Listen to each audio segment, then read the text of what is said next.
अरे जल्दी करो यार, दिन डलने वाला है, वरना फिर वो ठेकेदार हम पर चिल्लाएगा। हाँ यार, खुद तो कुछ करना नहीं होता, बस सारा दिन अपने ऑर्डर झाड़ता रहता है। अबे हरामियों, बातें ही करते रहोगे या कुछ काम भी करेंगे? अगर गर्मियां आने से पहले सरपंच को कुआं खोद कर नहीं दिया ना तो हम सबकी खैर नहीं। जी साहब जी। अरे ये क्या है बबलू, एक बार इधर देख, इस कपड़े में क्या है? अरे अब क्या है यार? अरे एक बार यहाँ तो आके देख। अरे ये तो किसी बच्चे की फुटबॉल लग रही है। लग तो कुछ ऐसी ही रही है। अबे हरामजादो, फेंको उसे और अपना हिसाब आकर ले लो। अबे फेंक, इससे चल के हिसाब ले लेते हैं, वरना आज घर पहुंचने में देर हो जाएगी। हाँ चल यार। ये लो तुम्हारे आज के पैसे और कल सभी वक्त पर आ जाना। हमें 1 हफ्ते के अंदर सरपंच को कुआं खोद कर देना है। अगर नहीं खोद पाए ना तो मुझे भी तुम्हारे साथ खुदाई करनी पड़ेगी। चलो अब दिन ढलने से पहले हमें घर भी पहुंचना है।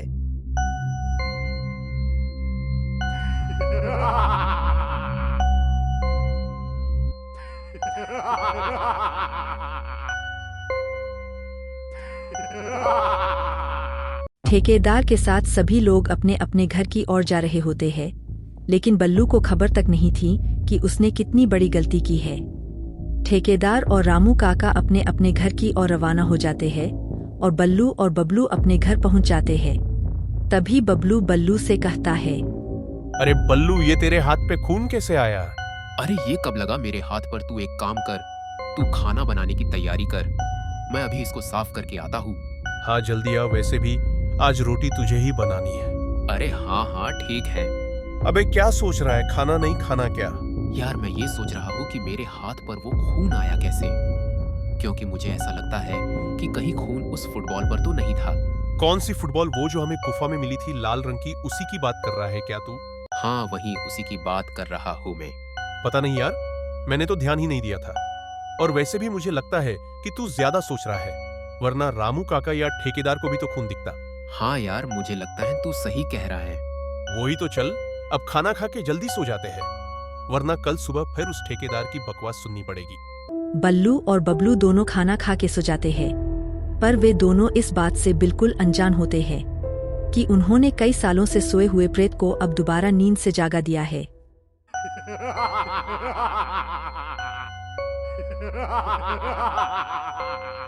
दोनों मूर्ख मुझे जागाकर खुद चैन की नींद सो रहे होंगे।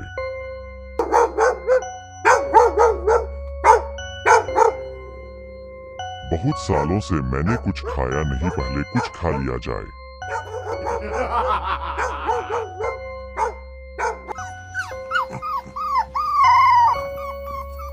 अगले सुबह सब उस कुत्ते के कंकाल को देखकर हैरान हो जाते हैं।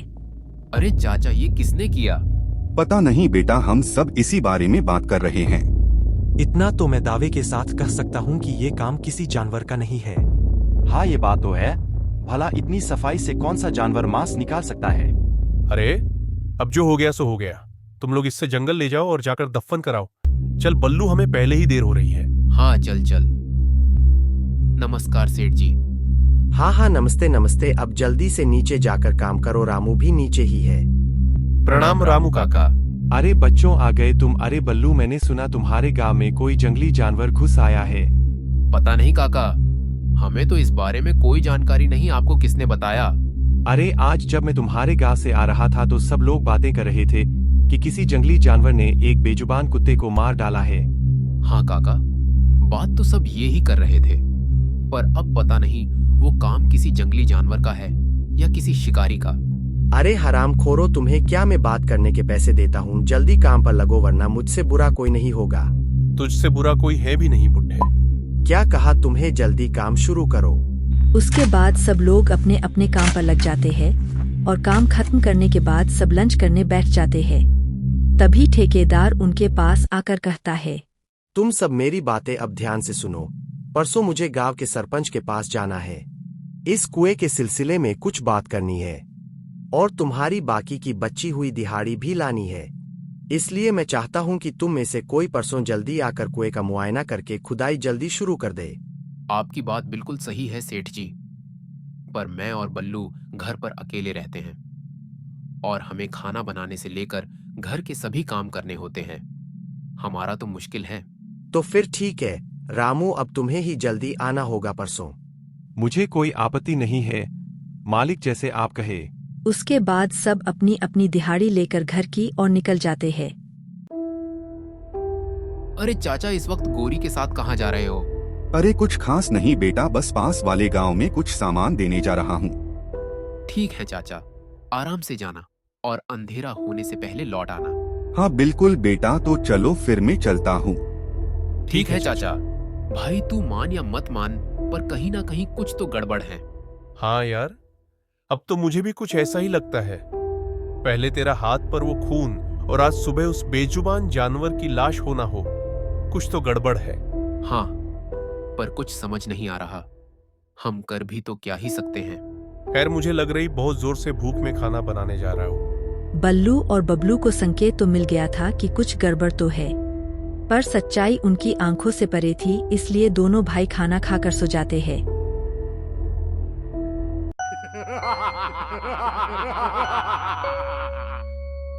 आज तो मुझे कल से ज्यादा भूख लग रही है।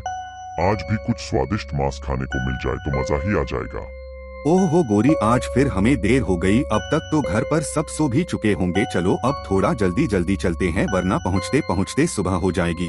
अरे वाह, भगवान ने मेरी सुन ली। किसी ने सच ही कहा है, भगवान के घर देर है पर अंधेर नहीं। सुन बे ओ बुढ़े, अगर अपनी जान बचाना चाहता है तो इस गाय को यही छोड़ जा और वापस मूद कर कभी मत आना यहाँ। मुझे माफ कर दो, मैं आइंदा यहाँ कभी नहीं आऊंगा।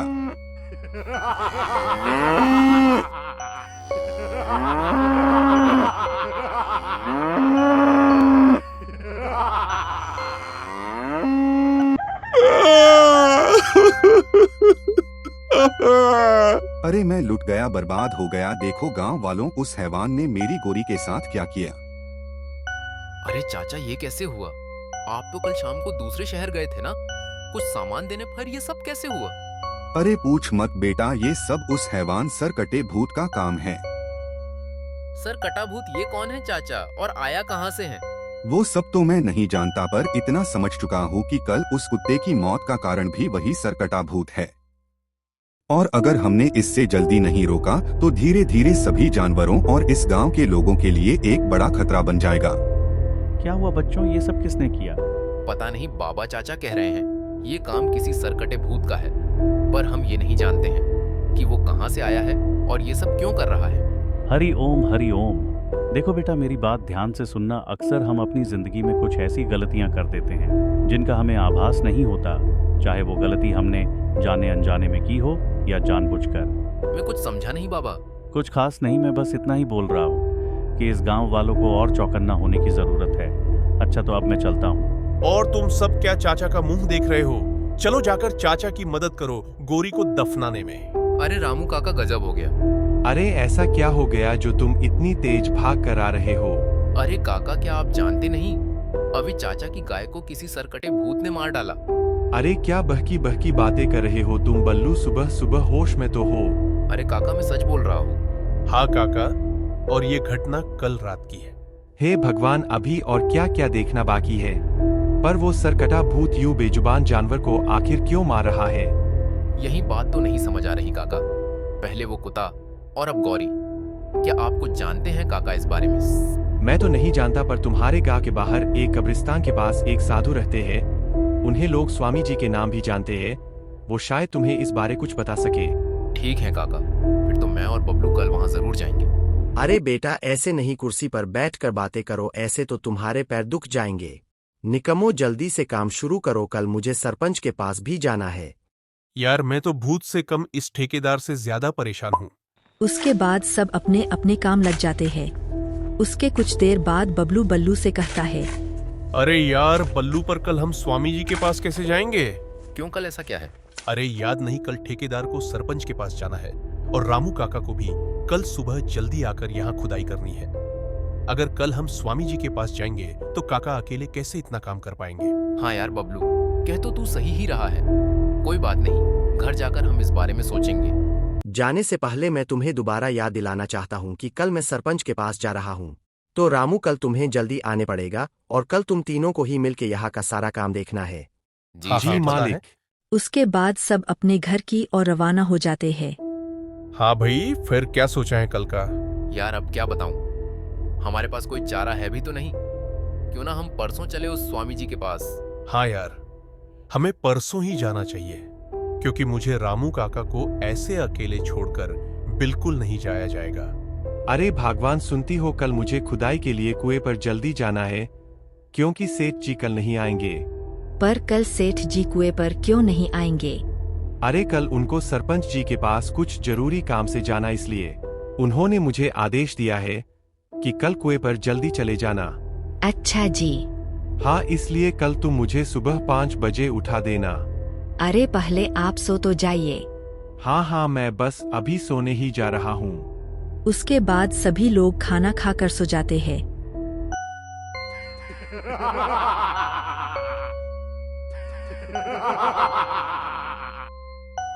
अब ये बूढ़ा मेरे लिए खतरा बन सकता है, और इससे पहले ये मेरे लिए खतरे बने मैं ही इसके खात्मा कर दूंगा।